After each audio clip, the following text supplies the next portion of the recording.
All right then. So hello everyone. Namo Buddhaya, Namo Dhammaya, Namo Sanghaya. I am Bhante Warapanyo, American Buddhist monk and meditation teacher, child's rights advocate. And today we're going to be continuing our work to understand about childism.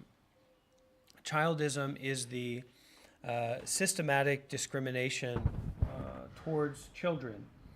And it's going to take a little bit of time to start really understanding what childism is. It's not something we're going to be able to understand easily, just in the same way that when advocacy for racism and black rights and when advocacy for feminism and the rights of women began, it was not difficult, or excuse me, it was not easy to understand about that.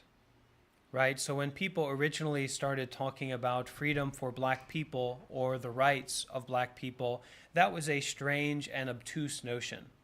Okay?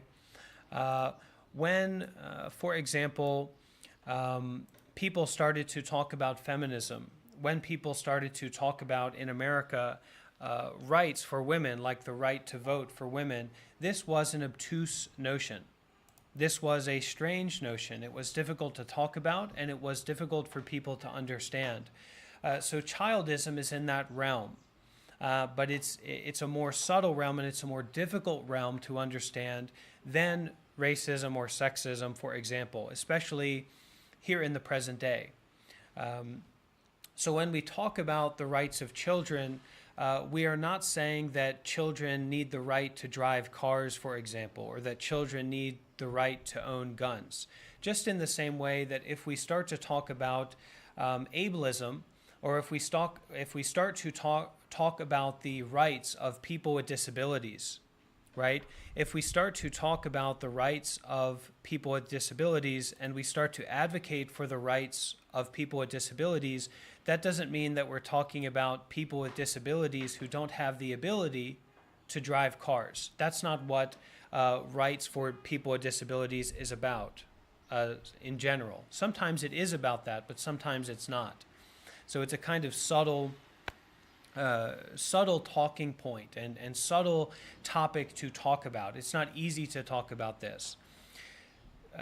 Now, another important term that we need to understand as we start stepping into this realm and this topic focus of the advocating for the rights of children is something known as intersectionality.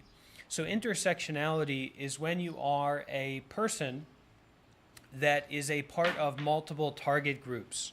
So historically and systematically, black people have been targeted for discrimination. And historically and systematically, women, for example, have been targeted for discrimination. Now, imagine being a black woman. This is an intersectional point of discrimination. Now imagine being a black woman that is also a girl, also a child. So children are really at the core of intersectionality when it comes to human beings, because children can be disabled, children can be black, children can be gay, and all of these things kind of come together to make them a really strong point for addressing prejudice and discrimination. So in this video today and in our work moving forward together as a community, of course, we will continue to focus on Buddhism and meditation and the development of prajna wisdom or insight into the true nature of reality. We're not going to stop talking about that, but we're going to look into this work of childism. We're going to try and develop our understanding of it. We're going to try and become informed about it, and then take a socially engaged role concerned with wisdom-informed child rights advocacy. Okay?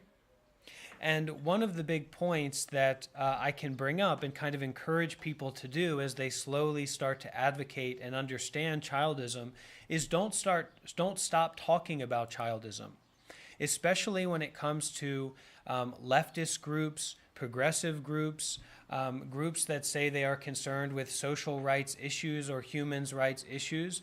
we as people who are even slightly educated or slightly aware of childism should go into these environments, go into these groups, and start to talk about childism, start to ask, what is childism? What does childism mean? What does it mean to be childist? What is misopedia? What is a misopedist? That is, what is the hatred of children, and what is someone who hates children? The reality of the situation is that a large portion of leftists, a large portion of people who are in progressive circles that are advocating for social rights or dealing with social discrimination, a large majority of those people are misopedists. They hate children, right? So there is a very large and active subreddit, a very large and active community called Child Free on Reddit. And it's actually a misopedia subreddit. It's a subreddit focused on the hatred of children. And this subreddit is largely, I would say, probably 80% or more leftists and progressives. So we're not going to be able to tackle this in the way that we've been told that we will be able to tackle it. A lot of the people who are professing themselves to be allies in social rights movements, and a lot of the people who are professing themselves to be allies in human rights are actually misopedists and have internalized misopedia, hatred of children. So we're going to have to go about this advocacy in a very kind of sustained way. We're going to have to keep trying to bring it up, and we're going to have to educate ourselves at deeper and deeper levels about it so that we can advocate within these actually childist groups, right? Groups that systematically discriminate against children, right? And maintain a culture of misopedia or hatred of children. We're going to have to go into these groups and kind of start educating people. And that means that we will have to be educated ourselves. All right? So it's very exciting. We may feel the heart, we may feel the body, we may feel the energy in the body, and it's important that we're willing to feel that way. It's important that we are willing to feel the intensity of the body when it comes to childism, when it comes to hatred of children, when it comes to advocating for children's rights. It's important that we will be able to feel the intensity in our heart, in our body, in our mind, okay? But we also need to know how to ground ourselves so that we can do this research and that we can advocate in a way that is not overly emotionally reactionary. All right? So notice the way that you're sitting, notice the way that you're standing, notice the position that your body is in right now. Take a few deep breaths and make sure that your mind is here with your body. And make sure that the mind that is here with the body is a mind that has a sense or a quality of kindness to it. So even though the body may feel uncomfortable, even though there may be an experience of a lot of energy that can take many different forms, bring the mind to the body with a sense of kindness. Bring the mind to the body with a sense of openness, open-heartedness to this moment.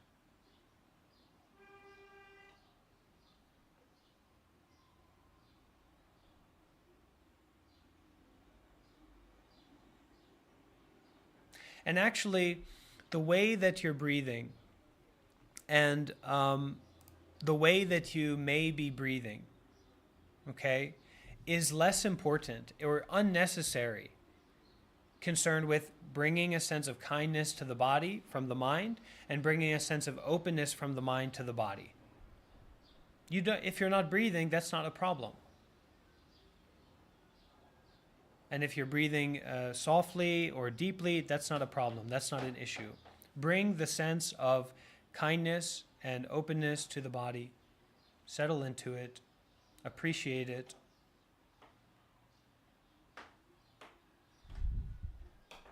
Let's go into this work together. Childism is the systematic discrimination against children in our society and the world. America has the highest rates of child abuse in the world. Okay? Let's begin our reading.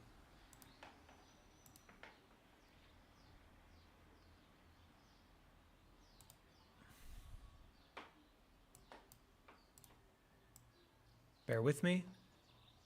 This will improve later on, so please bear with me.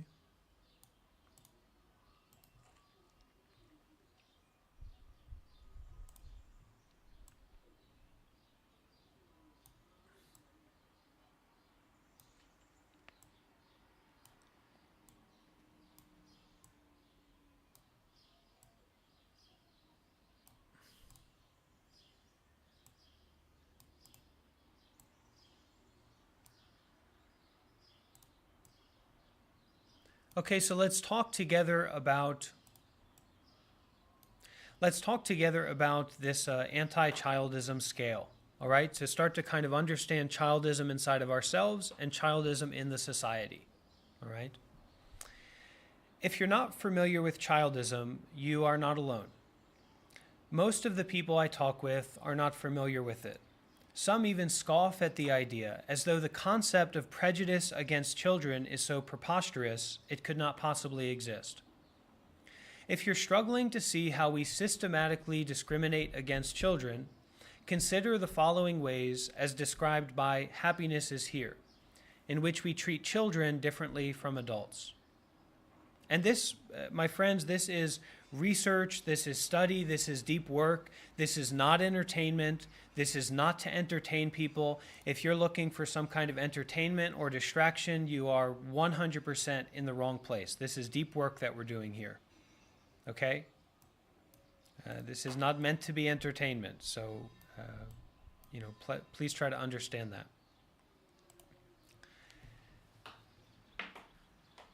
It is every time a parent is asked, it is every time a parent is asked, is she hungry? Or does she like strawberries? So what is childism, right? What are these examples of childism? It is every time a parent is asked, is she hungry? Or does she like strawberries? Instead of the question being directed at the child, who is very capable of answering. That is childish. That is childism. It is every time a child's emotions elicit laughter instead of empathy. It is withholding food, water, affection until a child says please to satisfy an adult ego. It is adults believing they have the right to physically punish people because of their age. It is countries where hitting children is legal, and there are guidelines as to where and how you can smack them. Guidelines for hitting your wife would be abhorrent, but age somehow changes perspectives. And dear friends, I'm just recently discovering this work, and so I have a lot of energy in myself about it. So I ask that you kind of be patient with me and you really focus on listening to this content. So that we can educate ourselves deeply and then use this as a platform to educate others as well. Okay, and as time it will get a little bit more stable. It will get a little bit more calm. But right now there's still a lot of energy inside myself finding out about this and beginning to look into it. Okay, and to some degree we do need this energy to actually step into these things that are difficult to step into and understand. All right. Okay. It's very, very interesting. We follow you. Okay. Childism, examples of childism. It is a general intolerance for childish behavior interfering with an adult's desire, and the view that children should be seen and not heard. It is adults making decisions about cosmetic alterations to their child's body, such as circumcision, ear piercing, haircuts without consent. Okay, so children being circumcised, or the culture in America of baby boys being mutilated, having their penises mutilated, is a part of childism. Okay, is a part of a childish society. Okay.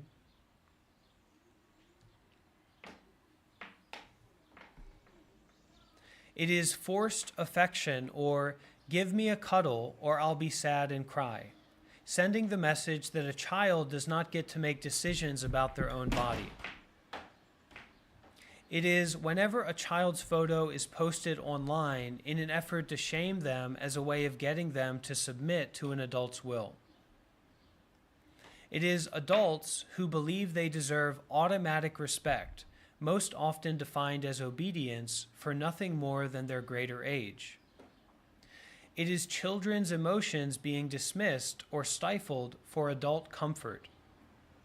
It is every time children are talked about in a conversation as though they are not even in the room. It is rejoicing in their absence when it is back to school time. It is developmentally inappropriate, coercive education systems. It is finding it acceptable to use punishment and rewards to manipulate a person's behavior to meet your needs, if that person is a child. It is a world where there are books, TV shows, and blogs devoted to teaching parents how you can train your child, often by means of ignoring their needs. It is needing research to prove that abandoning a child so that they will learn to self-settle is detrimental instead of just treating babies like humans. It is reading this list and dismissing it as over-the-top, ridiculous, or not a big deal. This is a big deal. And this is the next step in social rights work in America. This is the next step for social revolution in America. Let's continue.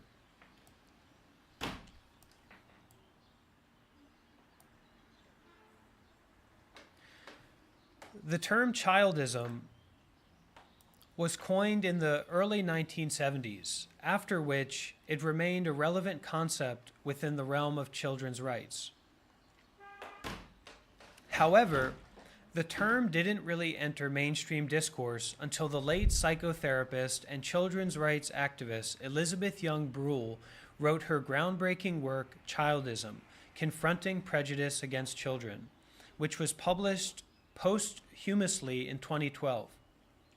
This is the book that we are working through together as a community, and we will continue working through. Her mission in proposing that our culture adopt the word childism was not to launch an inquiry into prejudice against children, but rather to establish a term that would have political resonance, something that could operate as sexism did to raise our political consciousness. According to Darcia F. Navarez, PhD, Young Bruhl's solution to childism can be summarized in 4 actions. Okay, so what is the solution to childism? Understand the ideas and institutions that perpetuate childism. See how it is manifest in individuals, families, institutions, and the wider culture. Educate society about the causes and meanings of these prejudices and the harms they have done and continue to do. Create programs to repair the damage of childism, secure the progress that has been made, and continue to work to eradicate the prejudice. Demand full and equal civil and political rights for children.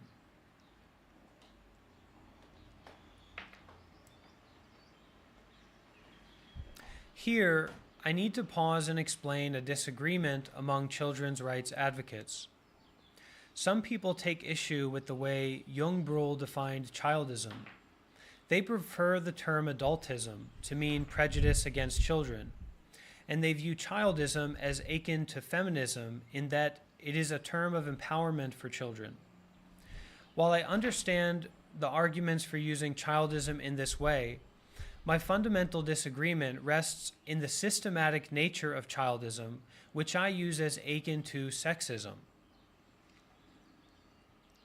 Children can both reinforce and internalize prejudice against themselves, in addition to that prejudice being levied by older people. I believe that the term adultism risks suggesting that the issue is adults disliking children. That is not the case. Childism requires a cultural breach of humanity and is bolstered by harmful influences like white supremacy culture. You may disagree with me, and that's okay, but I do want to make clear why I use childism in the way that I do.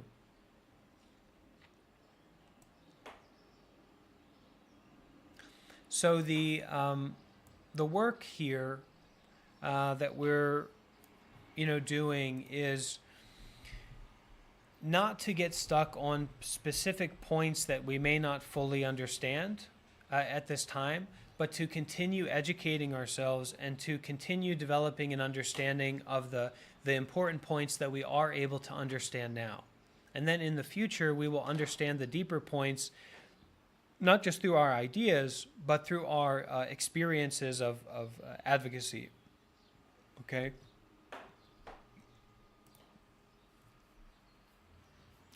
Okay. Origin of the scale. So this is a scale about childism and anti-childism. I've been thinking about developing an anti-childism scale for years. So what this means is like a scale about where people are in terms of being childist, right, or anti-childist, like being child's rights advocates and the allies of children versus being misopedists, or people that hate children and advocate against the rights of children, right? I've been thinking about developing an anti-childism scale for years. It's been a long time coming. I initially got the idea from the work of Dr. Barner Hess, Associate Professor of African American Studies, Political Science, and Sociology at Northwestern University, who produced a scale of white identities that increasingly cultivate genuine anti-racism. For a text version of this list of the 8 white identities, check out this post. Okay, so we've got an image here we can work with of the 8 white identities. And like I said, this is kind of talking about the progressive scale of being like a racist to an anti-racist. And especially in America and with white supremacy and our history with racism. How's everybody doing so far here in the Discord call? Very well, thank you. Okay. Any questions or comments? Yeah, maybe Shelley, do you have anything to share so far? Can you hear me? Yeah. I'm just interested in the subject. I'm still learning the concept of it because I work in the education system and I do see childism in the classroom, and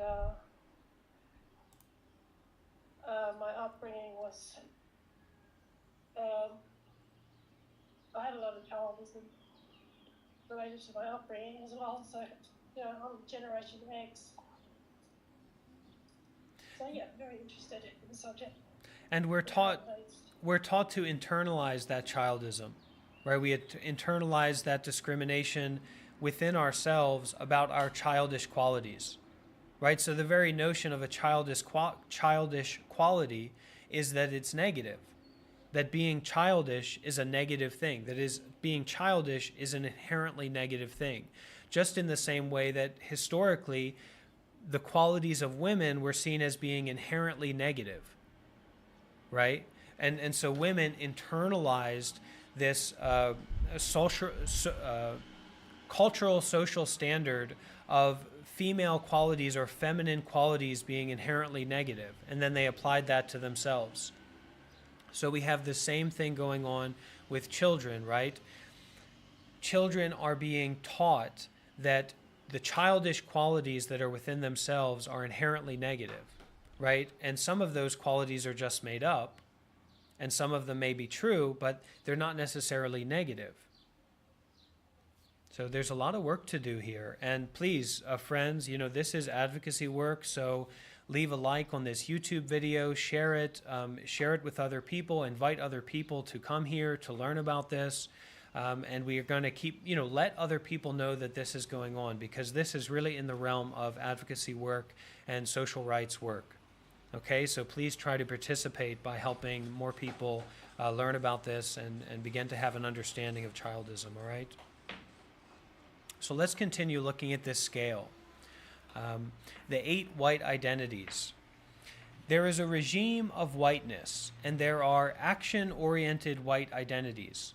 People who identify with whiteness are one of these. It's about time we build an ethnography of whiteness, since white people have been the ones writing about and governing others. All right? Firstly, a white supremacist. Clearly marked white society that preserves, names, and values white superiority. Number 2, white voyeurism. Wouldn't challenge a white supremacist, desires non-whiteness because it's interesting, pleasurable, seeks to control the consumption and appropriation of non-whiteness, fascination with culture, for example, consuming black culture without the burden of blackness. Now 3, white privilege.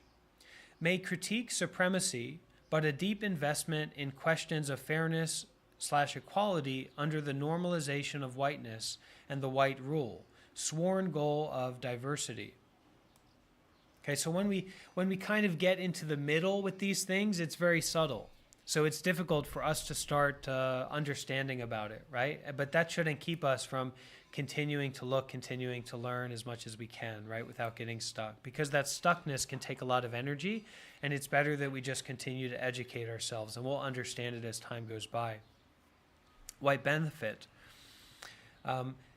Sympathetic to a set of issues, but only privately.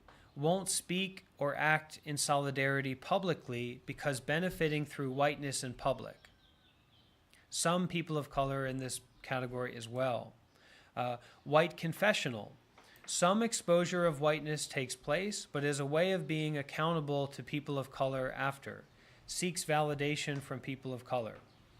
White critical. Takes on board critiques of whiteness or critiques of white supremacy and invests in exposing/marking the white regime. Refuses to be complicit with the regime, whiteness speaking back to whiteness. Okay, so adults speaking back to adults, advocating for children's rights. A white traitor or an adult traitor, a traitor of adults who's an ally to children. Listen to this. A white traitor actively refuses complicity, names what's going on. Intention is to subvert white authority and tell the truth at whatever cost. These kind of people are needed to dismantle the institutions of white supremacy. And now a white abolitionist. Changing institutions, dismantling whiteness, and not allowing whiteness to reassert itself. Okay?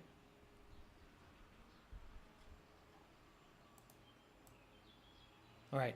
Based on Dr. Hesse's work, I set out to form a similar scale toward the neutralization of childism that borrows from the trans-theoretical model to foster growth and behavior change. So let's look at this model. Here we go.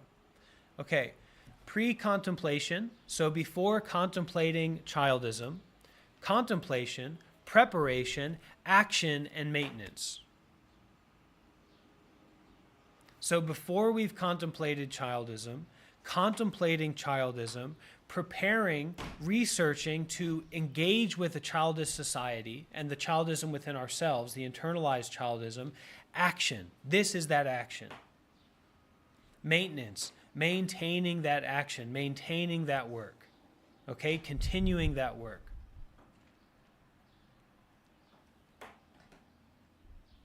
My scale is meant for personal reflection and self-improvement purposes only. I would be disappointed to see it used as a weapon against people who do not agree with my belief system. My hope is that it will get people thinking and give them an idea of where they stand with respect to embracing or rejecting childism. Now, the anti-childism scale.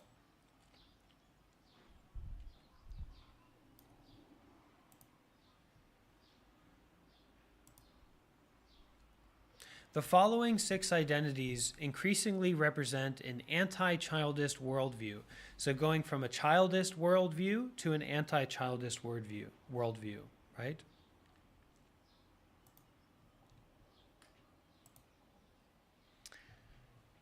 The following 6 identities increasingly represent an anti-childist worldview and indicate the level of action a person is willing to take in opposition to childism. Number 1, the dominator.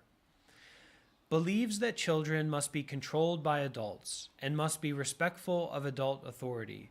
Grants only minimal rights to children. The dominator aligns with traditional cultural values, in which children effectively live their lives at the pleasure of the adults around them. This person has no insight into their own childism. Moving from this stage may prove the hardest, as such movement requires a significant worldview shift. Knock on wood. Step 2, the inquisitor. Questions the power dynamic between children and adults and is open to discussion. Continues to behave as dominator light. The inquirer has realized something isn't right and works to determine if childism is worth investigating or if it is nonsense. Moving through this stage may be frustrating as it sits on the cusp of full understanding. The convert accepts that children face discrimination at the hands of adults, but may be uncomfortable taking action beyond discussion. The convert is the first stage of intentional anti-childism work. This person is convinced that childism is unacceptable, but is either uncertain or uncomfortable taking action. This person likely discusses actions and attitudes towards kids and validates the reality of children's lived experiences. So, a dominator, or someone that believes children must be controlled by adults and must be respectful of adult authority, only believes in granting minimal rights to children. And specifically, they do not validate the lived experience of children. The lived experience of children is not valid to these people. Okay? Now, the critic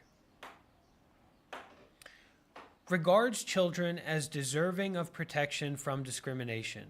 The critic regards children as deserving of protection from discrimination, expresses beliefs when safe, but may not speak out when the cost is too high. The critic wants to help and is willing to speak up if doing so will not result in blowback. For instance, critics may debate childism online, but may not speak up in real life, even when they know something is wrong. Moving from belief to action can be scary, but this person is making progress. Now, the embracer recognizes children as equals in humanity and chooses inclusion whenever possible, even in the face of open criticism. Retains unexamined childism. Now, dear friends, us as a Buddhist community and as people who are doing this kind of deeper work to examine our own mind, right? We are deeply equipped to do this work. We are prepared to do this work. So the embracer recognizes children as equals in humanity, equal in deserving of human rights, okay? Equal as in deserving of not facing discrimination, and chooses inclusion whenever possible, even in the face of open criticism, but retains unexamined childism. The embracer actively advocates for kids and speaks up no matter who is listening. This is a transitional stage where we learn how to do what needs to be done and gain the courage to do it. The subverter elevates children in word and deed. Believes children deserve equal rights as adults. Understands that children have varying capacities to manage freedoms. meets children where they are and encourages others to do the same, seeks out and actively resolves internalized childism. The subverter is a powerhouse for kids, works alongside children rather than in place of them. This person understands that children are not helpless or unaware. As such, the subverter seeks out the needs and wants of children and works toward true allyship. This is the person who speaks up when others don't and boldly treats children with respect, even in the face of chastisement from other adults. This person works to change societal views toward children and undermine institutional childism. This person is capable of starting a chain reaction up the anti-childism scale and effects change through discussion, action, and activism to help others achieve elucidation.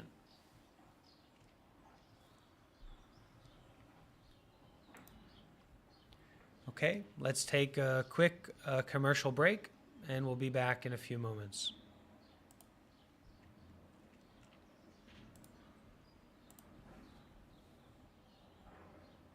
Get a glass of water, have some tea, etc.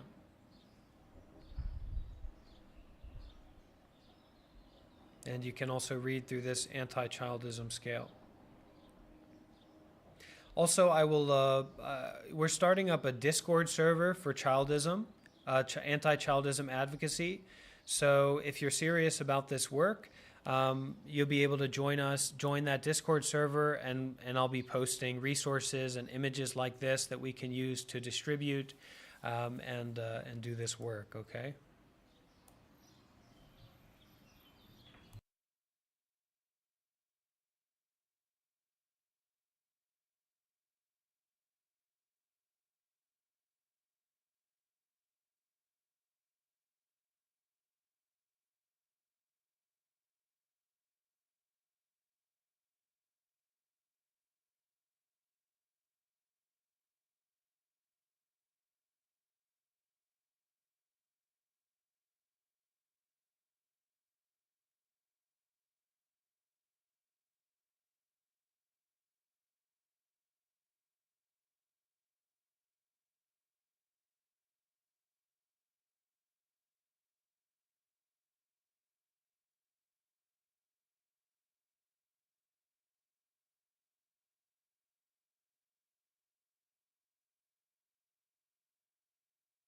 Okay, excuse me one moment here.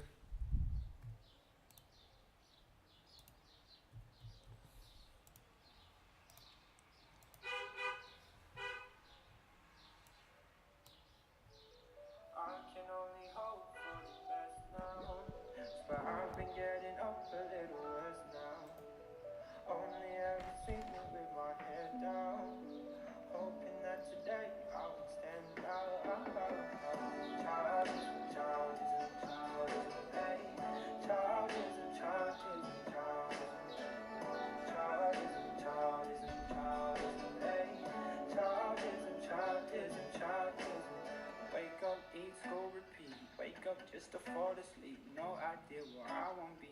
Same shit like every week. So boredom just got bored of me. Being young's been haunting me. Wish that I could wake up just to know that this is all a dream. Suffocating in my thoughts. Wanna stand up, but I'm too afraid to fall. Why make me feel small? Can't tell it my friends, not friends at all. I've been feeling kinda lost. Feeling losing double crossed. Nearly every day I try to break away, I'm losing all of my loss. And I can only hope for the best now. But I've been getting up a little less now. Only ever see me with my head down, hoping that today I will stand out. Childism, childism, childism, hey. Childism, childism, childism. Childism, childism, childism, hey. Childism, childism, childism. I'm just gonna try and get away. Music takes me to a better place. Passion love me to my face. Sick of doing what they say. People be asking me where I go. Right now I don't even know. Lately I've been setting goals. Cause life ain't all about the road. I've been venting through my music. Invented some new shit. Got my chance to overuse it. Goddamn, I hope I do. Cause now I see life from a different view. It ain't about what they teaching you. I'm at your which way I go. Cause I'm sick of always feeling low. I can only hope for the best now. But I've been getting up a little rest now. Only ever see me with my head down. Hoping that today I will stand out.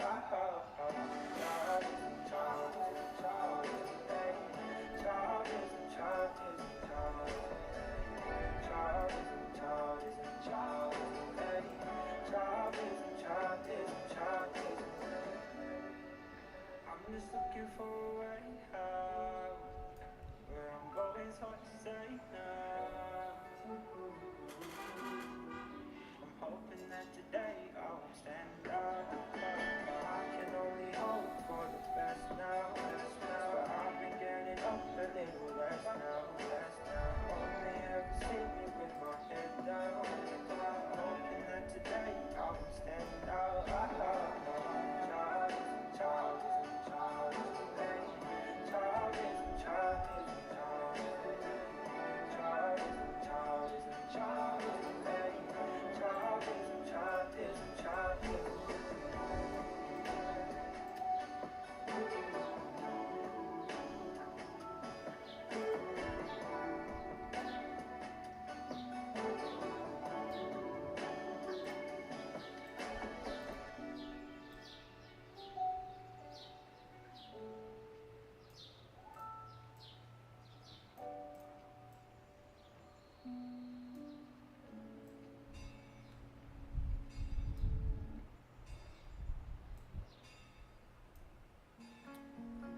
Okay, so we're back. We're going to continue. I'm not in Seattle, and I'm in Italy, but we'll be coming to America soon. So let's work through the scale. The anti-childism scale is not strictly linear, nor is it neat. There is transmutational space between each of the identities where we work through the discomfort of growth and struggle against our fears. Even as we take big steps, we will have moments when we slip back into a more comfortable state. It is crucial to remember that this is not an all-or-nothing metamorphosis.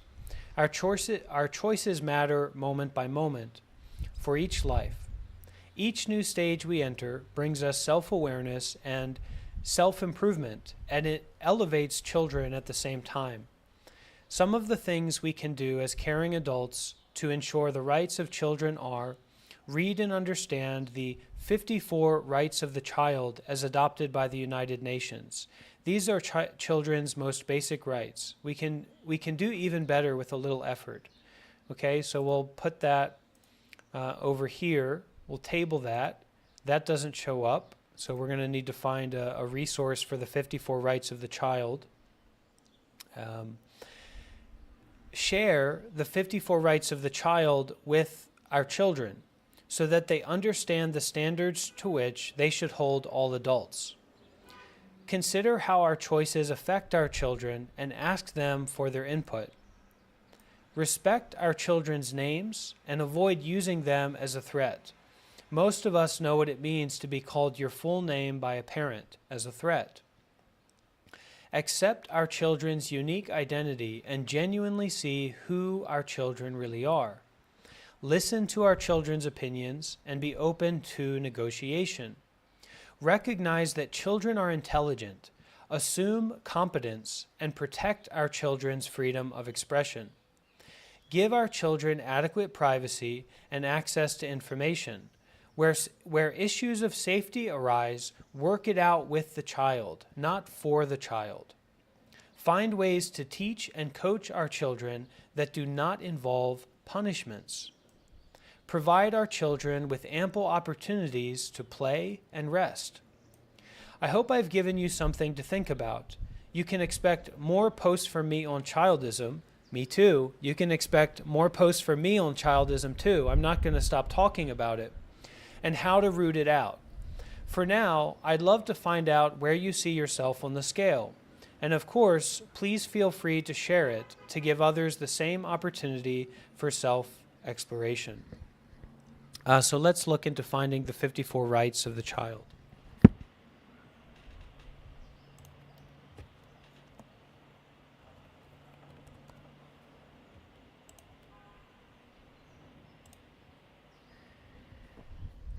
How wonderful. How beautiful.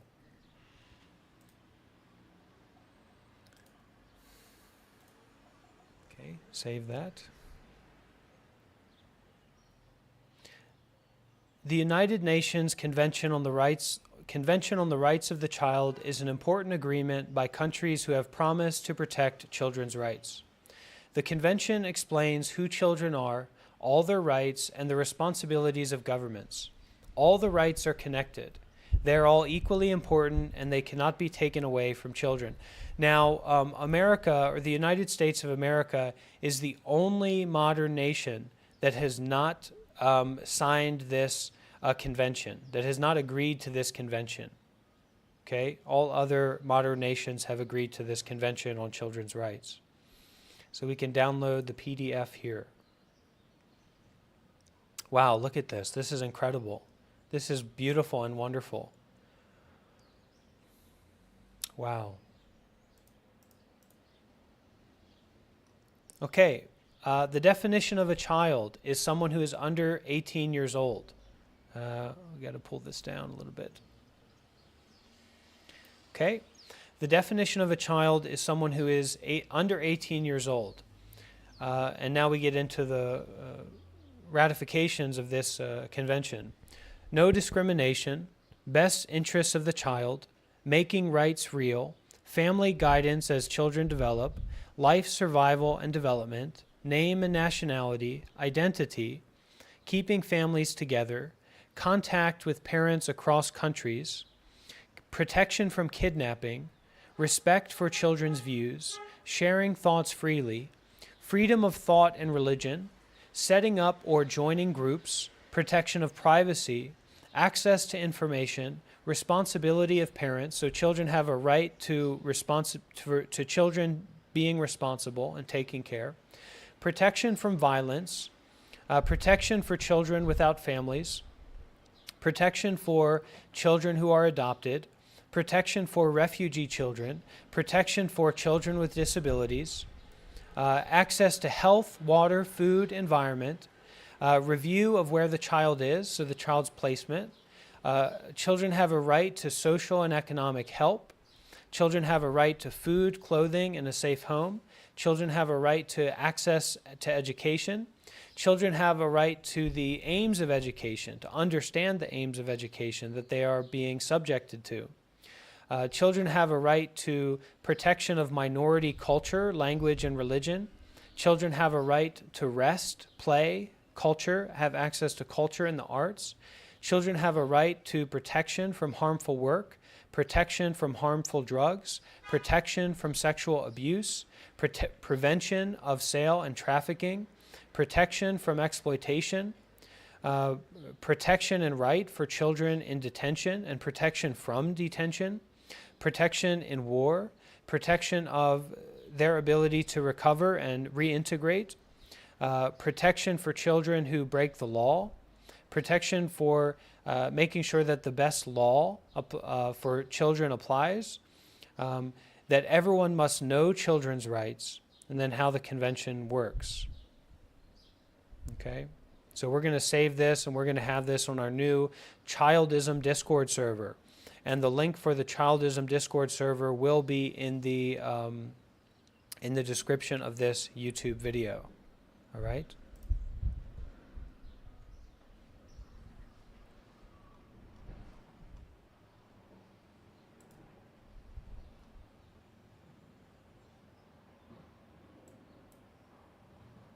Okay, so do we have any questions from the group, from people who have been tuning in?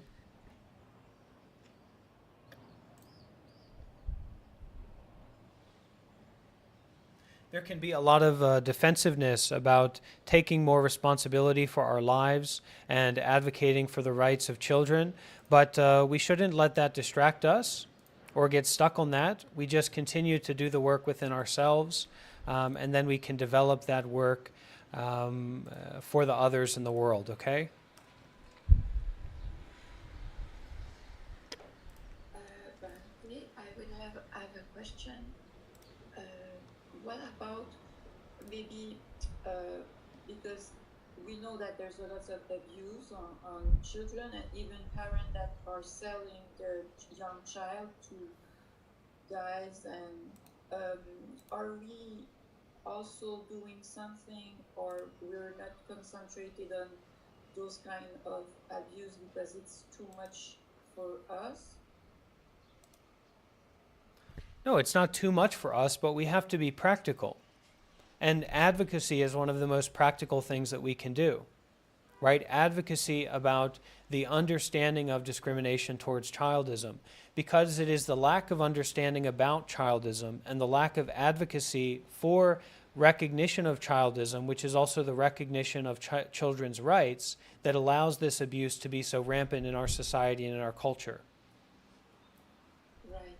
Okay, so advocacy work is some of the most important work that we can do to change this situation.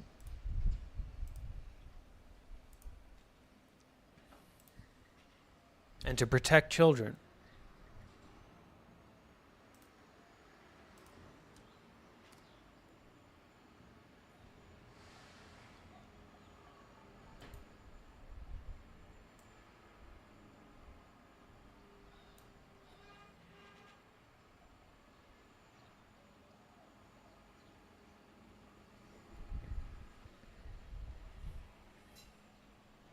So I think we have a little bit more time.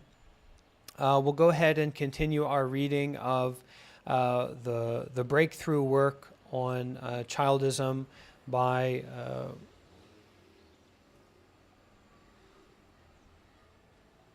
Elizabeth Brule, Elizabeth Young Brule. Okay.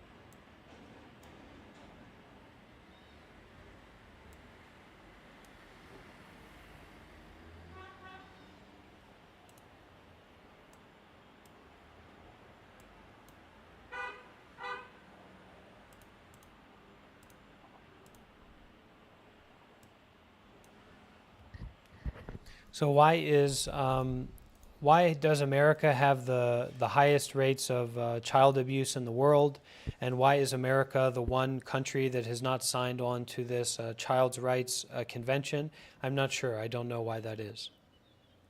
But maybe as we continue to work through this, we will understand more about it.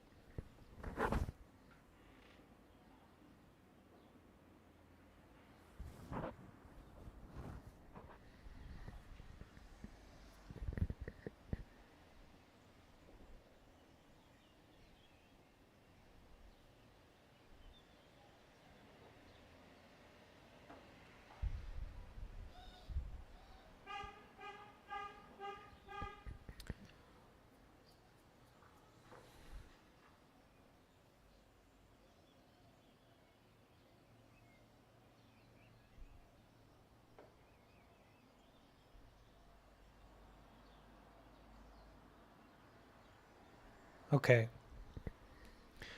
Few modern prejudice studies works on sexism. So few of the modern prejudice studies works on sexism have made it clear that sexism crucially involves beliefs, not about sex, a vague noun that can refer to acts, primary or secondary sexual characteristics, chromosomes, and others, but rather that sexism is about control over reproduction, and what comes out of reproduction, right? The child comes out of reproduction, so control over reproduction. Sexism is about the control over reproduction. Because if we're not having reproduction, then there's no community, there's no society, there's no workers. So that control over reproduction is very important, right? Does the woman own the child, or does the man? And of course, no one owns the child. A child is not a possession. Okay?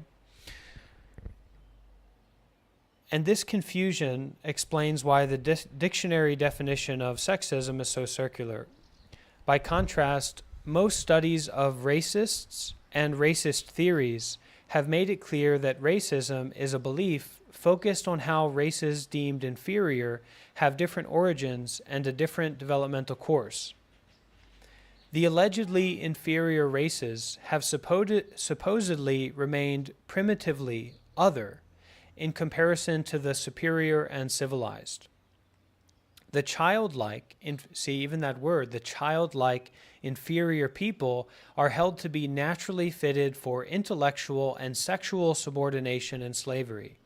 And this belief reflects the fear that they are sexually animalistic, powerful, wild, and prolific. Racists do focus on the victim's appearance. You are of that inferior race, looking like that, therefore you must. But the commands racists issue actually reference their deeper beliefs. Maybe you are human, but you are not of the same family of humans as I am. You are childlike, not adult as I am. So stay away from our living spaces, but in quarters close by, so that you can be enslaved to do this task and not others for us. Play that sexual role in which your power can be harnessed and appropriated. Live in these conditions, assume that identity, die that death. The racist is a role dictator writing a script. The childist is a role dictator writing a script for the child. The OED, the Oxford Dictionary, defines anti-Semitism, to take a third example, simply as prejudice against Jews. The dictionary drafters did not even try, one has to sympathize with them, to summarize the belief system or the grounds for this obsessively convoluted prejudice, involving so much fantasy construction of the target group's characteristics.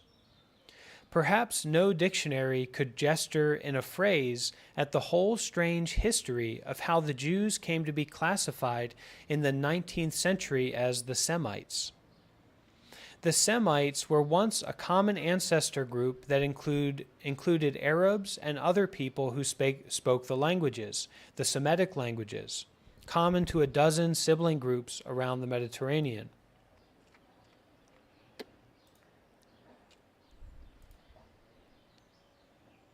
The dictionary simply builds into the definition the result of a long history of constructing one of these groups as the Jews. Going circularly, the definition does nothing to signal to a reader that there is a belief system consisting of the fantasized junctions and purposes the Jews serve for those who are prejudiced against them. Some contemporary studies of the prejudice have struggled to reveal that the Jews serve as a target group that can be accused of accumulating resources and money at the expense of other groups, practicing usury, becoming wealthier than others, or eating away secretly at the bowels of a society in which they have been fantasized as boring their way like germs, pollutants, parasites, bloodsuckers, vermin, spies, thieves, secret agents, and more recently, terrorists. They are the murderously bad, dirty, diseased, and wily inside us. Anti-Semitism is a prejudice against Jews on the grounds of a belief that they are infiltrating us, as an international Jewish conspiracy, for example, by secrecy, cunning, and the use of devious, calculating, money-oriented intellect, hypocrisy, and disguise. Jewish interlopers have penetrated the institutions of Gentiles and are changing the legal authority with their agenda of world domination. One of the most obvious features of the commands that modern anti-Semites have issued to the Jews is that they must be rounded up, ghettoized, and separated off entirely. For if they were to live near the anti-Semites, as the victims of racism and sexism live near their oppressors, they would drain away the anti-Semites' strength, resources, and legal authority. Jews may have to be eliminated. There may have to be a final solution. Behind every modern conspiracy theory is a prejudice that takes this basic eliminationist form. One target group after another can be assigned the fantasy role of the Jews. Japanese-born American citizens were so characterized during World War II, and therefore they were ghettoized, interned. Later, Japanese business interests were so viewed in the 1980s, when they brought up American businesses and real estate, and therefore protectionist legislation was developed to contain them. The Jews, too, like every other group, can have their fantasies about being infiltrated. This, of course, is particularly true now that they have a homeland of their own, with borders that can be penetrated by tunnels, rockets, and bombers. They have a society that can be infiltrated by the secret agents of the Arabs, the Palestinians, or the Muslims. The terrorists are now everybody's infiltrating Jews.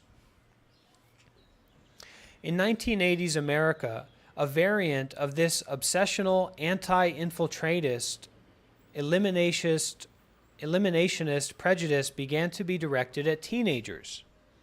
Youths were described as domestic terrorists who carried guns to school, conducted drive-by shootings on a daily basis, dealt drugs, joined terrorist organizations, and generally ran amok. But only among the few adults who speak of ephebophobia, or the fear of youth, does this prejudice even have a name. Although one scholar studying today's youth has accurately called them the great scapegoat generation, the ghetto into which most children said to be thieves or terrorists are being put is the juvenile detention center or prison. In particular, as noted earlier, America is now ghettoizing its young male population, many of them African American, sequestering them in prisons for life. Inside families, children face ghettoization if they are construed as undermining the family, eating up its resources, or they may be rejected by one parent for being the favorite, the chosen one of the other. Now this is a little bit well known, right? So inside families, children face ghettoization, meaning they are put into the ghettos, they are put into the negative environment, the sequestered, the separated environment, right, for these dangerous people that take the resources of others. So inside families, children face ghettoization if they are construed as undermining the family, eating up its resources, or they may be rejected by one parent for being the favorite, the chosen one of the other. In the three examples given above, a definition can be construed that identifies the target group and suggests that a prejudice is a belief system, not a knowledge system. Okay? That a prejudice is a belief system, not a knowledge system, about the group. To go where the dictionaries are not designed to go, to explore the grounds of the prejudice, we must look into the details of the belief system, listening clinically as if to the elements of a dream or a nightmare. Each system involves images or stereotypes of the targeted groups that, while they usually reference immediately identifiable group distinguishing appearances, attach more deeply to activities and functions attributed to the group by way of fantasies. Okay? This is directly talking about childism, or the discrimination against children. Now please listen to this, okay? In the three examples given above, a definition can be constructed that identifies the target group. So a definition can be constructed that identifies the target group and suggests that prejudice is a belief system, not a knowledge system about the group. Okay?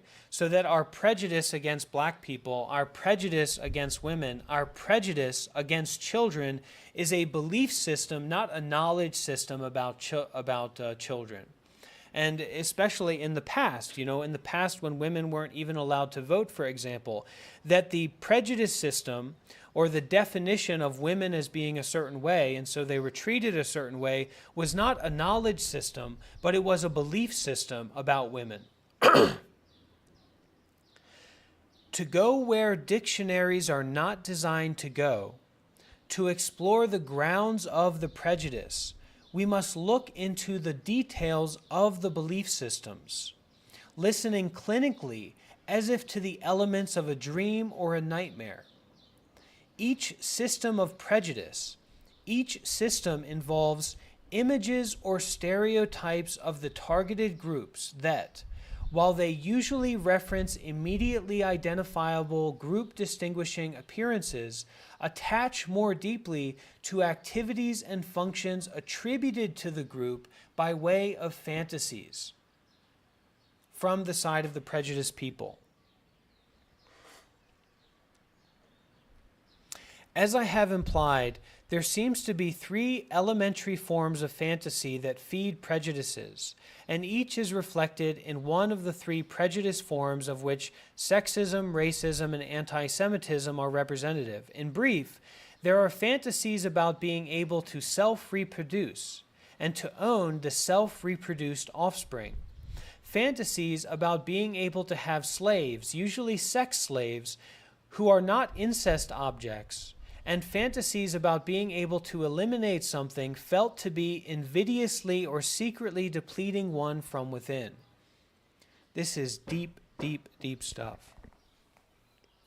Okay, so there seems to be three elementary forms of fantasy that feeds prejudices, and each is reflected in one of the three prejudice forms of which sexism, racism, and anti-Semitism are representative. In brief, there are fantasies about being able to self-reproduce and to own the self-reproduced offspring. Fantasies about being able to have slaves, usually sex slaves, who are not incest objects, and fantasies about being able to eliminate something felt to be invidiously or secretly depleting one from within. Okay, so the concept about not being incest objects is that inherently we wouldn't want to harm ourselves, right?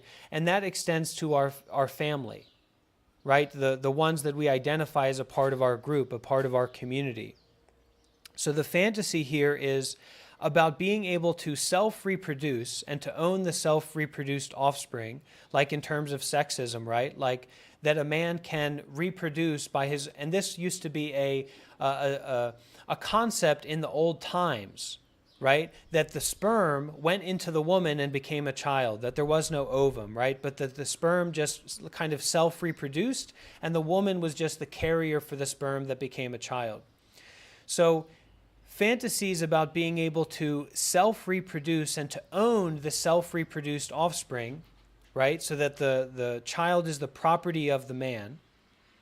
And then fantasies about being able to have slaves, usually sex slaves who are not incest objects. So you wouldn't want to enslave yourself, and you wouldn't want to enslave like someone that is a part of yourself, right? So it's fantasies about being able to have slaves, and usually sex slaves in a patriarchal society, in a male-dominated, out of control, sexually out of control society, who are not incest objects or who are not a part of the self group, who are not a part of your self group. And fantasies about being able to eliminate something felt to be invidiously or secretly depleting one from within like a parasite. Each of these three prejudice forms is on the grounds of beliefs that articulate such fantasies and can lead to commands and actions that fulfill the fantasies by erasing another's identity, by exploiting or manipulating another, particularly sexually, or by physically removing another. Some prejudices consist almost exclusively of one form of fantasy and its corresponding beliefs and actions. Others contain elements of all three, such as prejudice like homophobia. Actions against homosexuals forbid reproduction in homosexual unions, caricature their sexuality while at the same time seeking to exploit it or participate in it, and try to eliminate homosexuals and their invidious secret agenda by ghettoizing them or attacking them, even murdering them. I shall argue that childism too can involve all three forms of fantasy, belief, and action. I began my discussion of prejudice studies by presenting childism as a prejudice that rationalizes or justifies acts that harm children or fail to meet their basic needs.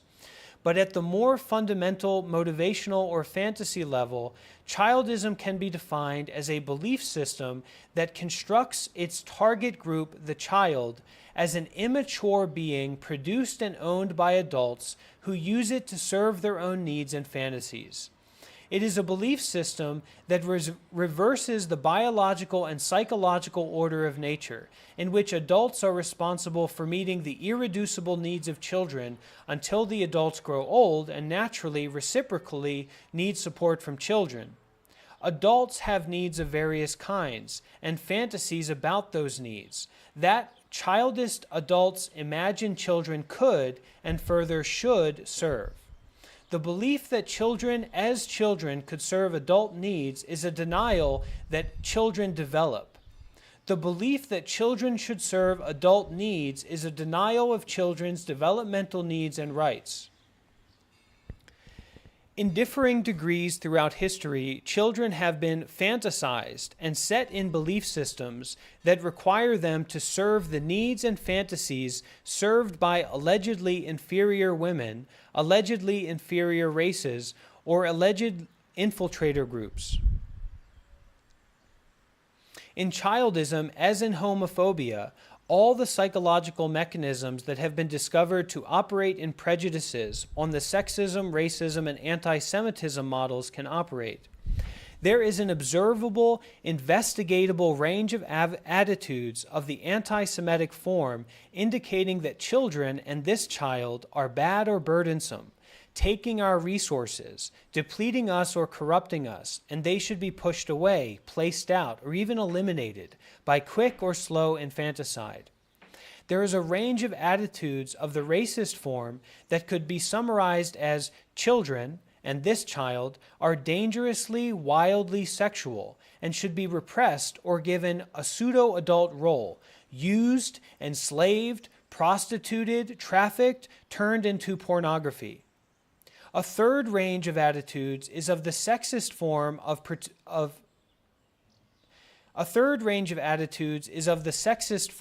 particularly salient in our current society in relation to older children or youths.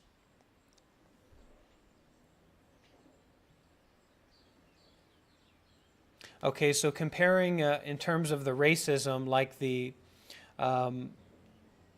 how black women in the time of slavery and still up to this present day were like sex objects, sex slaves, right? Black women were in the world of slavery. Black women were primarily sex slaves.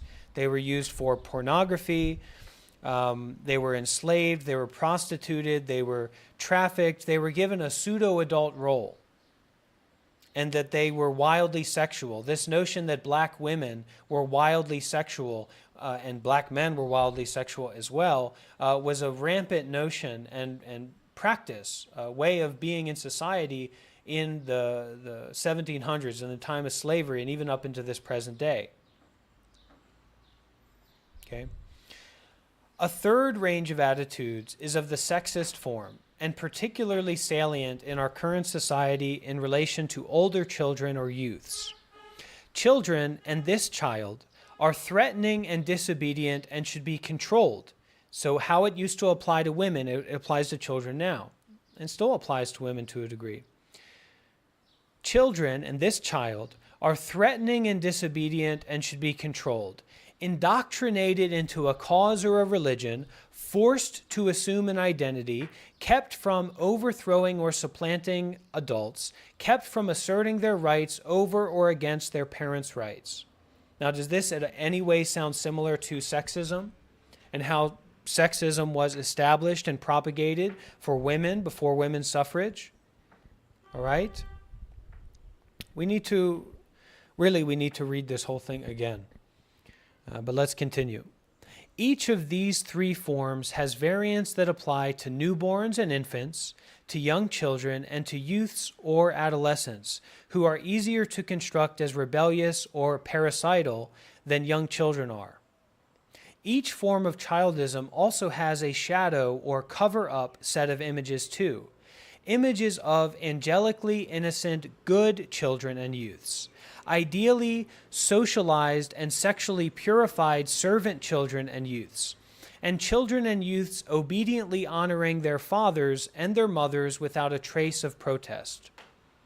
Aristotle's childism was a relatively mild version of this last controlling sort, designed to make of male children well-trained and good citizens, but he did not go so far as to demand unconditional honoring of the parents. Parents, fathers, were expected to be responsible for the child's nurture and education. There was reciprocity between the male generations. Drawing on a comparative study of prejudice forms, then, childism can be defined thus: a prejudice against children on the ground of a belief that they are property and can or even should be controlled, enslaved, or removed to serve adult needs. In the modern field of prejudice studies, a broad consensus has developed among researchers that prejudiced people's negative images or stereotypes are projections outward of hated or feared traits, aspects, functions, or fantasies of the prejudiced person's own psyche or history. Once the target group has been projectively constructed, the projector experiences the projections as traits belonging to the targets and coming from the target group, which is blamed for them. Among modern social scientists, this projection theory was first advanced by Freud in his study of paranoia. It was then developed by Freudians and given the name projective identification. But the understanding is ancient and can be found, for example, in the texts by the same Greek philosophers who were so sexist and childish in their understanding of human reproduction. As students of human thought processes and as creators of descriptive psychology, the Greeks understood projection quite impartially. They knew that people project their hated and feared traits downward toward inferior people whom they have constructed as such in order to oppress them. The philosophers even understood, as critical theologians, that people project their positive traits upward, creating not just heroes, but also powerful deities. You need to advocate it. You need to let more people know about this. You need to let them know that it's happening so that they will show up here. Okay? Because otherwise, this work isn't going to get done. Childism, childism, childism. Keep mentioning it. Keep bringing it up. Let people know that I am a child's rights advocate. Let people know that I am an ally to children. Let people know that I'm not going to stop talking about it. Okay? Let people know that I am not afraid to be banned from places, thrown out of places for advocating for the rights of children. I'm not afraid of that. I'm not going to stop talking about childism. And I'm not going to stop encouraging people to go into these supposed progressive and leftist and supposed anti-sexist and anti-racist communities and groups to advocate for childism and to keep bringing it up. I'm not going to stop doing that. Doesn't matter if you kick me out, you'll have to kick out a lot of other people as well.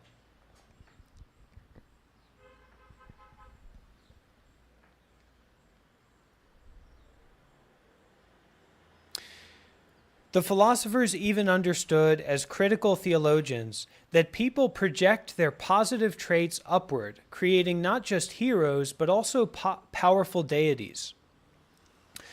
The tragedian Eupeithes Writing in the 5th century BCE was especially gifted and shocking as a debunker of deities. But a century earlier than Euripides' play The Bacchae, the philosopher Xenophanes had noted in measured tones, "The Ethiopians say their gods are short-nosed and black.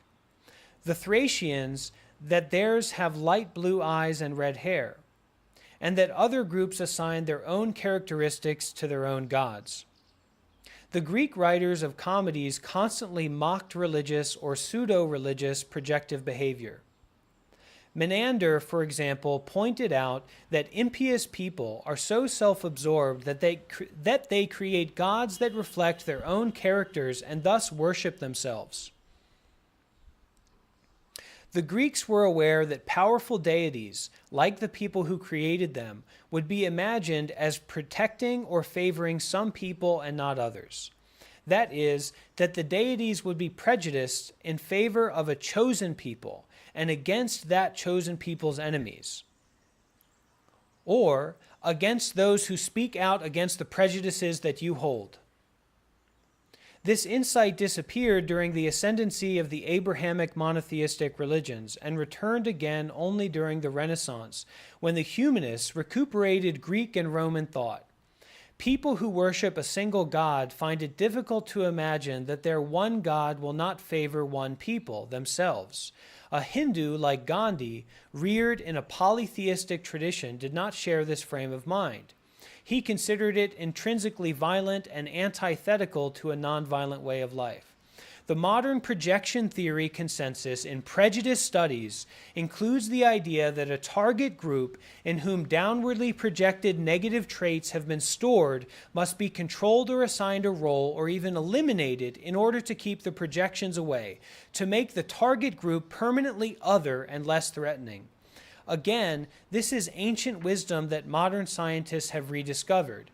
It was clearly recognized in many ancient traditions that making a sacrifice functioned to extirpate an unwanted or guilt-inducing past experience or trauma. The sacrifice was a pharmakon, to use the Greek term from which we get the word pharmacy. The pharmakon was a therapeutic object that, when it was removed, took with it something bad or unhealthy. Children or animals could be used to represent symbolically the unhealthy or sinful past that should not be allowed to carry into the future. So Oedipus was sacrificed twice. First, when he was exposed as a baby to protect his father, Laius, and then after his guilt was discovered to protect Athens. The goat, a common choice of sacrificial animal among the ancients, supplied modern languages with the words meaning sin goat or scapegoat. Sudenbach in German, capro espiatorio, expiatory goat in Italian. Children are often scapegoats. Children are often scapegoats.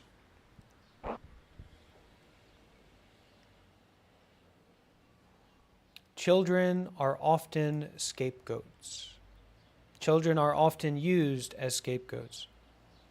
To this old idea that people use a pharmakon or scapegoat to get rid of their bad parts or their bad past, psychoanalytic theorists have added the idea that target groups can operate as phobic objects.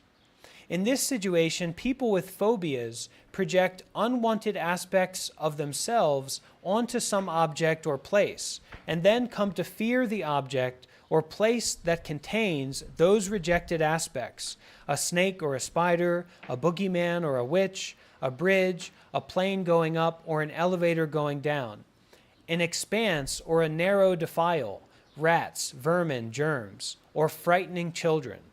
Powerful, rebellious gremlins, goblins, or little devils, insinuating dwarves, or wild putty shooting arrows of disruptive eroticism.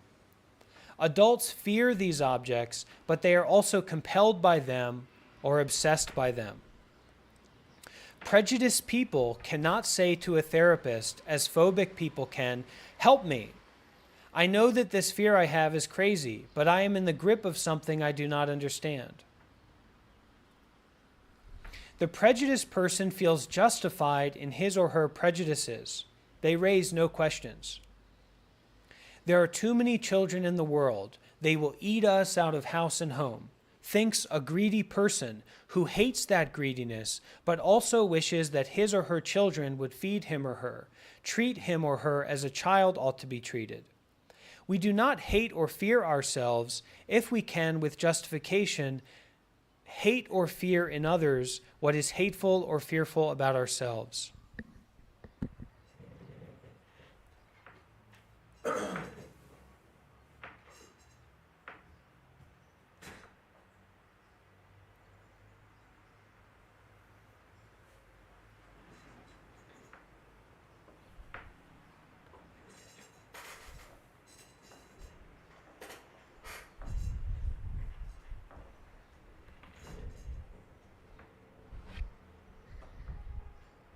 Okay. Prejudiced people cannot say to a therapist, as phobic people can. So people who have a phobia, people who have a fear of heights, people who have a fear of darkness, people who have a fear of lightning storms, right? People who hold prejudices cannot say to a therapist, as someone who has a phobia can, help me. I know that this fear I have is crazy, but I am in the grip of something I do not understand, right? Or kind of like an active aversion, right? Or like a hatred, like misopedists, right? People who suffer from misopedia, people who have a hatred of children, okay? Cannot, in the same way that people who have a fear of children, right? An irrational fear of children, they cannot speak like this. Listen to this. Prejudiced people, or people who hate children, cannot say to a therapist, as someone who has a phobia of children could say, help me. I know that this fear I have is crazy, but I am in the grip of something I do not understand. The prejudiced person feels justified in his or her prejudices. The person who hates children feels justified in their hatred of children. They raise no questions about it. There are too many children in the world, or the children are so immature, or the children want so much and they give so little. There are too many children in the world. They will eat us out of house and home. Thinks a greedy person who hates that greediness, but also wishes that his or her children would feed him or her, treat him or her as a child ought to be treated.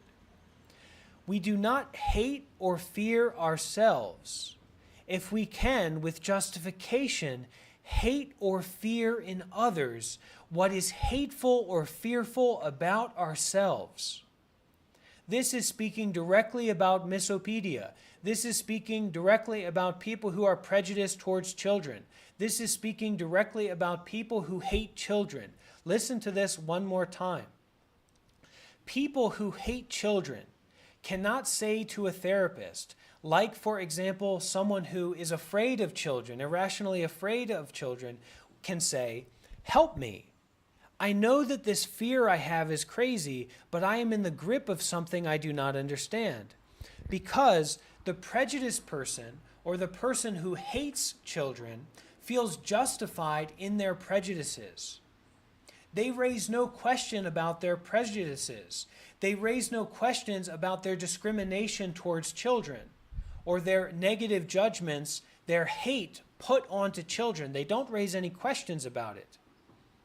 They feel justified in their prejudices. They feel justified in their hatred of children. They feel justified in their discrimination of children, in a way that someone who was afraid of children could not feel justified, because they would recognize that that fear of children is irrational. But a person who hates children, or a person who is prejudiced against children, feel justified in their prejudices. They raise no questions, such as, there are too many children in the world. They will eat us out of house and home. Or children are not as developed as adults, so they do not deserve human rights in the way that adults deserve human rights. Or people with disabilities are disabled and not equally able to people who don't have disabilities, so they do not deserve self-direction, or they do not deserve rights. There are too many children in the world. They will eat us out of house and home, thinks a greedy person who hates that greediness, but also wishes that his or her children, if they were to have them, which is quite normal, would feed them or her, treat them or her as children ought to be treated. We do not hate or fear in ourselves if we can, just with justification, hate or fear in others what is hateful or fearful about ourselves. We do not hate or fear ourselves if we can, with justification, hate or fear in others what is hateful or fearful about ourselves. Psychoanalytic theorists have also pointed out that prejudiced people can resemble perverse people or be themselves perverse, but be unable to realize their condition or ask for help. People who are perverse relate to others by focusing their desire compulsively on some part or aspect of another, to the exclusion of everything else or to the exclusion of the whole person. They then experience the fantasies projected onto these parts or aspects of another as coming back like a boomerang. The returning projection is taken in, introjected, so that the desire can be satisfied. There is no real, whole other person involved in this loop of projection and introjection. A fetish, for example, is an object associated with a part of a person, usually a sexual part, to which the perverse person gives compulsive attention, needing to take it in, wear it, sequester it in a pocket or a pouch or a special box, or nowadays hide it in a computer file. A voyeur, for another example, becomes fixated on what can be seen of another person from a distance, from a position of concealment. Any other way of being with people, talking to them, touching them, terrifies voyeurs who need to remain isolated, touching only themselves, wrapped up in their usually sexual fantasies. People of target groups can supply or be these fetishistic objects or these voyeuristic objects. Children can become such objects. They become fetishes, especially for pedophiles who desire children sexually. But they can serve the purpose for anyone who desires someone who is less than adult or not completely adult physically or emotionally. People project onto children different aspects of themselves that they cannot tolerate or need to get rid of. And these aspects can be classified generally as burdensomeness or badness, wildness or rebelliousness. Each of these is an aspect of immaturity, of what is not yet, of future development. So it is, basically, their own immaturity and not yet condition that adults project onto children, whom they then hate and fear for their immaturity and for what they might become when they mature. Children are childish, which is a negative adjective marking something an adult should not be. Being a grown-up is imagined as separating from what is childish by denigrating it and calling it shameful. Because in their fantasies, childish adults really want to remain children and to be taken care of, they perform this denigration of childishness with guilty vehemence. When I was a child, I spake as a child, I understood as a child, I thought as a child, Paul of Tarsus told the Corinthians. Self-righteously invoking his own uplifting conversion to Christianity. When I became a man, I put away childish things. The essence of Christian childism is this rejection of children as sinfully childish, that children are by their nature sinful, original sin. Adoration of a sinless, holy child, Jesus, who is superior to all adults and who will rule over all children, suffer the little children to come unto me, is a rejection of disrespectful children. Jesus was never a human child, never fallible or imperfect like all other human children, who in some later Christian theological treatises were presented as originally sinful, that is, born sinful. To my knowledge, the idea that children are born sinful is uniquely Christian. They are bad seeds who must be commanded, as the Israelites were, to honor thy father and thy mother. For they will not do this naturally if they are well cared for, as Aristotle assumed they would.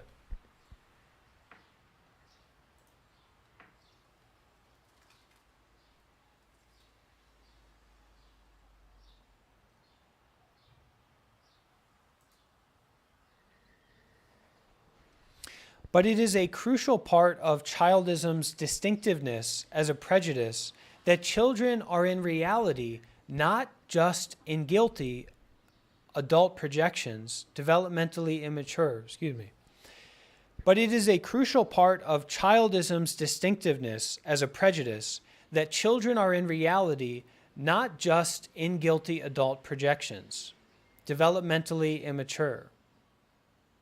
Okay? So it is a crucial part of childism's distinctiveness, the uniqueness of childism as a prejudice, that children are in reality not just in guilty adult projections, developmentally immature. So that children are in reality developmentally immature, not just in the guilty projections of adults, right? But they actually are developmentally immature. They have not yet become their future selves. At birth, they are helpless and dependent on the care and assistance of adults. They need that adult care for a longer period of time than any other mammal, being the least guided of all the animals by animal instincts. They are the most dependent on imitating adults and being educated by adults and apprenticed to adults. Adult projections of child immaturity in the form of images of their burdensomeness or badness, their wildness, their rebelliousness, are always mingled to some degree with interpretations of children's actual immaturity. But some interpretations of child immaturity support childism more than others.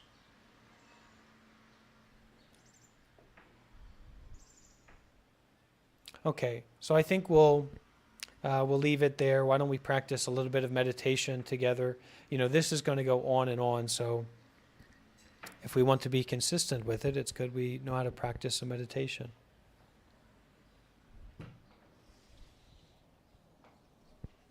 All right. So go ahead and find maybe adjust your posture a little bit. Make sure you're in a comfortable, stable position for your body.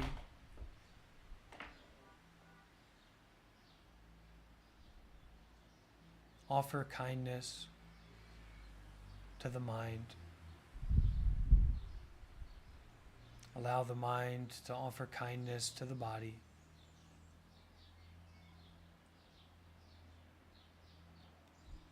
Be in this moment, whatever this moment is.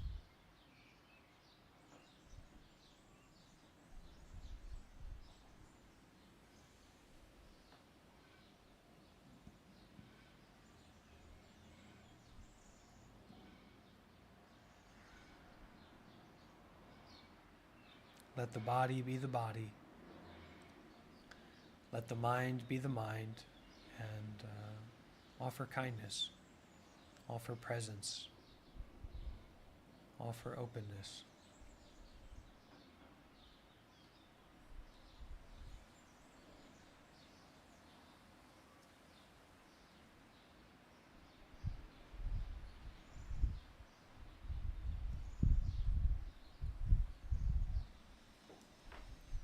Breathe in deep and smell, feel the air, feel the heart, feel the lungs, feel this moment as it is. Feel the safety within yourself.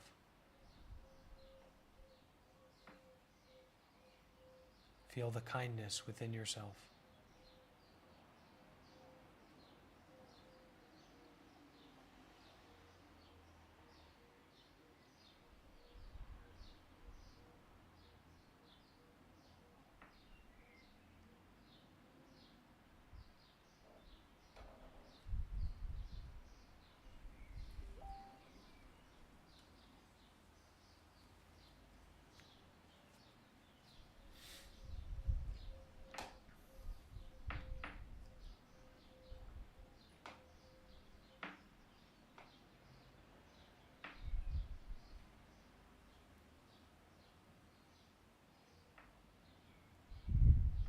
Widen out. Brighten out. Open out the heart. Open out the mind. Share it out. This open heart, this open mind, this everything.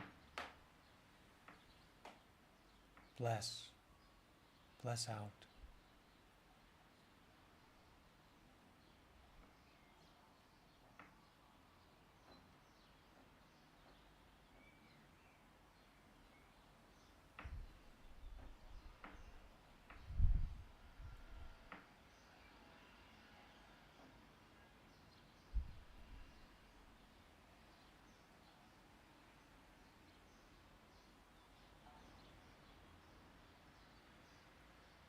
Widen out, brighten out, open the heart, open the mind, share it out.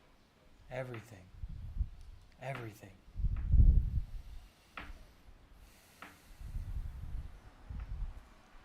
Offer out the protection of everything.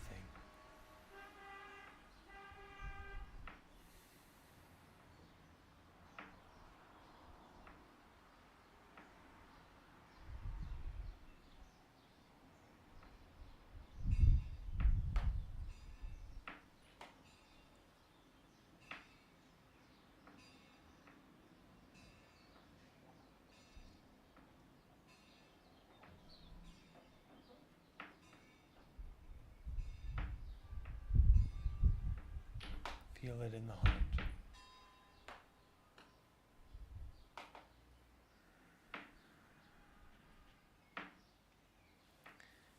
Thank you everyone so much for being here and supporting me in this work and stepping into this fray of child advocacy work and the child's rights movement.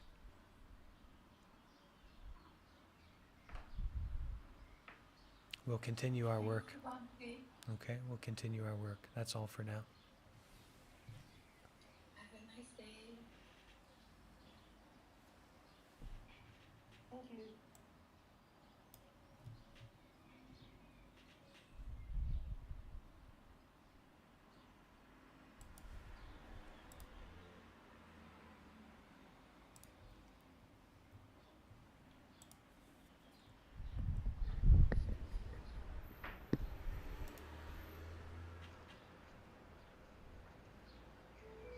I can only hope for the best now. But I've been getting up a little less now. Only ever seen me with my head down. Hoping that today I won't stand out. Childism, childism, childism, hey. Childism, childism, childism. Childism, childism, childism, hey. Childism, childism, childism. Wake up, eat, school, repeat. Wake up just to fall asleep. No idea where I won't be. Boredom just got bored of me. Being young's been haunting me. Wish that I could wake up just to know that this is all a dream. Suffocating in my thoughts. Wanna stand up, yet I'm too afraid to fall. Why you make me feel small? Can't tell if my friends are my friends at all. I've been feeling kinda lost. Feeling loose and double-crossed. Nearly every day I try to break away, I'm losing all of my loss. And I can only hope for the best now. But I've been getting up a little less now. Only ever seen me with my head down. Hoping that today I won't stand out. Childism, childism, childism, hey. Childism, childism, childism, childism, childism, childism, hey. Childism, childism, childism. I'm just gonna try and get away. Music takes me to a better place. Patronize me to my face. Sick of doing what they say. People be asking me where I go. Right now I don't even know. Lately I've been setting goals. Cause life ain't all about the goal. I've been venting through my music. Invented some new shit. Got one chance to hope I use it. Goddamn, I hope I do. Cause now I see life from a different view. It ain't about what they teaching you. I'ma choose which way I go. Cause I'm sick of always feeling low. I can only hope for the best now. But I've been getting up a little less now. Only ever seen me with my head down. Hoping that today I won't stand out. Childism, childism, childism.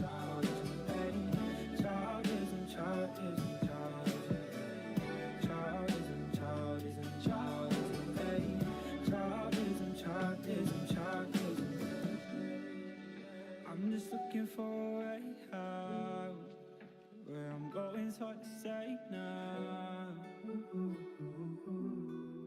I'm hoping that today I won't stand out. I can only hope for the best now. But I've been getting up a little less now.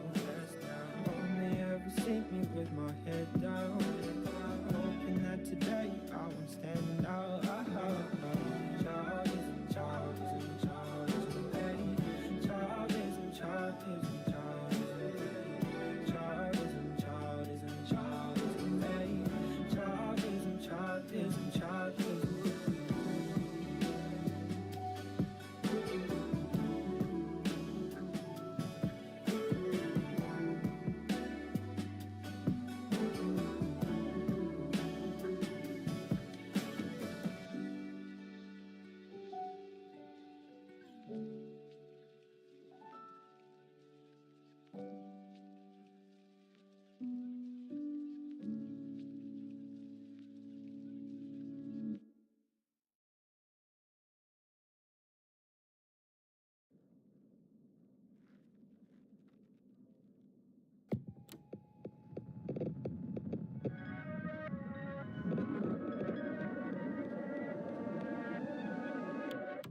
Truth is, I'm a bitch, I'm an asshole. Truth is, I'm a mold, I'm a cockroach. No fears, you can tell me how it is, but there's nothing I ain't said to myself that could cut through. I ain't tryna fight your war, you won't see me. I'm ashamed, ain't surprised if you leave me. Maybe then I could see in myself, and I know that my wealth of mistakes has a meaning. Whoa, whoa, whoa. I've got all these regrets, choking me out, holding me here, cheat to the ground. Got all these regrets, but I can't compare how you see me now. Yeah.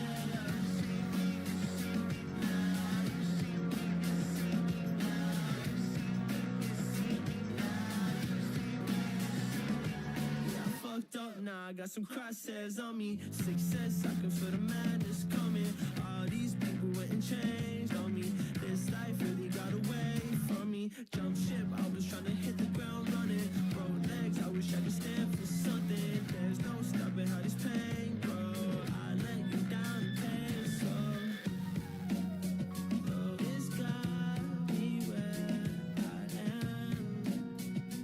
I've got all these regrets, choking me out. Why?